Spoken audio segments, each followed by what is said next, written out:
اهلا بيكم يا حبايبي في فيديو جديد. النهارده هنعمل مع بعض صينيه او طاجن التورلي اللي هو بالفراخ زي ما انتم شايفين قدامنا كده.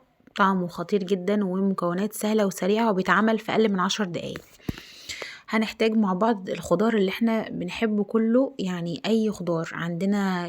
كيس الخضار المشكل اللي هو البسله والفاصوليا والجزر والبطاطس المتقطعه البصل، ومعانا بسله برضو مع الخضار وفلفله وطماطم. حابين بقى نضيف اي خضار تاني ممكن، يعني هو بيبقى عبارة عن خضار كده مشكل في بعضه. ومعايا هنا كنت مستخدمة 3 اوراق حجمهم متوسط، اغسلهم كويس جدا وانقعهم في الدقيق وليمون وبصفيهم كويس جدا وبستخدمهم. ومعايا هنا عصير طماطم. كمية الطماطم على حسب ما احنا نحب، يعني ممكن نكتر شوية علشان ايه لما بيكون فيها صوص كده بتبقى احلى واحلى. باجيب بقى معانا طاجن او الصينيه اللي انا هحضر فيها التورلي بتاعي، بحط الخضار كله. ببدأ بس الاول بالبصل والبطاطس علشان وانا بحط البهارات بحط يعني الملح والفلفل والكمون وبقلبهم كده ببعض. فلو انا حطيت الطماطم واي حاجه ممكن آه تنزل ميتها مني، بلاش في الخطوه دي. يعني هنزل الاول بالبصل والبطاطس وبعد كده هكمل بقيه الخضار.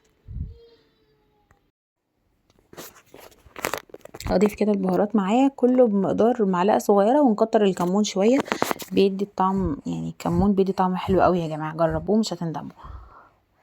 بقلب كده كله مع بعض وبعد كده بقى بنزل ببقيه الخضار. تمام، مفيش اسهل من كده كله، بس ايه هنقطع الخضار وهننزله، مفيش اكتر من كده. بنحط بقى البهارات اللي احنا عايزينها بقيتها، توم باودر، بصل باودر، كاري، اللي احنا عايزينه 7 بهارات. انا حطيت توم باودر وبصل باودر، وهحط 7 بهارات وشويه من الشطه او البابريكا، يعني شويه صغيرين. ده 7 بهارات بتدي طعم حلو قوي للاكل. وبعد كده هحط شويه شطه، وبعد كده بحط بقى شوية زيت علشان يعني وانا بحط الفراخ والحاجات دي كلها يلقط من بعضه. يعني الزيت بيخلي البهارات يعني ايه تمتزج كده مع بعضها بسهولة، يعني طعمها بقى بيشبك في الفراخ، يعني بيخلي البهارات كده ايه تمتزج في كل الصينية. برجع بقى احط من فوق الوش كده شوية بهارات. تمام، وبنزل بقى بالطماطم.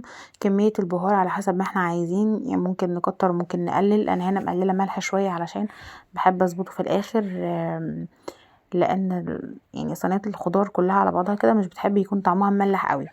ده كده انا حطيتها على النار، اخدت يعني حوالي 3/4 ساعة كده على ما الفراخ كانت استوت. وهكملها بقى في الفرن. انا هنا معايا الطبق ده كنت عاملاه معاكم قبل كده في فيديو اللي هو الفراخ المشوية. كيسين صلصة، وبحط عليهم معلقة سكر وشطة وزيت، وبقلبهم كده ببعض وبيدونا اللون ده. ببدأ بقى ان انا ادهنهم بالفرشة فوق اي فراخ عاملاها صينية، فراخ مشوية، اي حاجة. بيدي طعم ولون بصراحة فظيع. هدهنها كده، وبعد ما بدهنها كويس قوي بدخلها بقى الفرن تاني. طبعا كل ما بنزود كل ما بيكون يعني بتدي طعم احلى. ماشي، وما نكترش بقى برضو ايه يعني الشطه في الموضوع، يعني بس ايه نحط معلقه سكر كده كبيره والزيت والطماطم او الصلصه. ده شكلها بقى لما طلعت من الفرن. هي بتدي لون يبدو كانه هو محروق، بس والله العظيم طعمها يجنن، مش محروقه ولا حاجه. هي بس الصلصه يعني لما بيجي عليها النار بتعمل اللون ده، بتدي طعم تتبيله خطير جدا. والفراخ بتبقى جوسي من جوه وجميله قوي. حابين نسيبها على الشوايه اكتر من كده بنسيبها، حابين نسيبها فيها شويه صوص كده زي ما انتم شايفين. تمام. بصوا معايا هنا البطاطس مستويه خالص وطريه جدا، وكل حاجه فيها مستويه، والخضار كله مستوي، رغم ان احنا عاملينها كلها مع بعض في خطوه واحده. ممكن كمان كلها تبقى في الفرن ما تحتاجش اي نار. بس كده، اتمنى يكون الفيديو عجبكم، وان شاء الله اشوفكم في فيديوهات جديده. مع الف سلامه.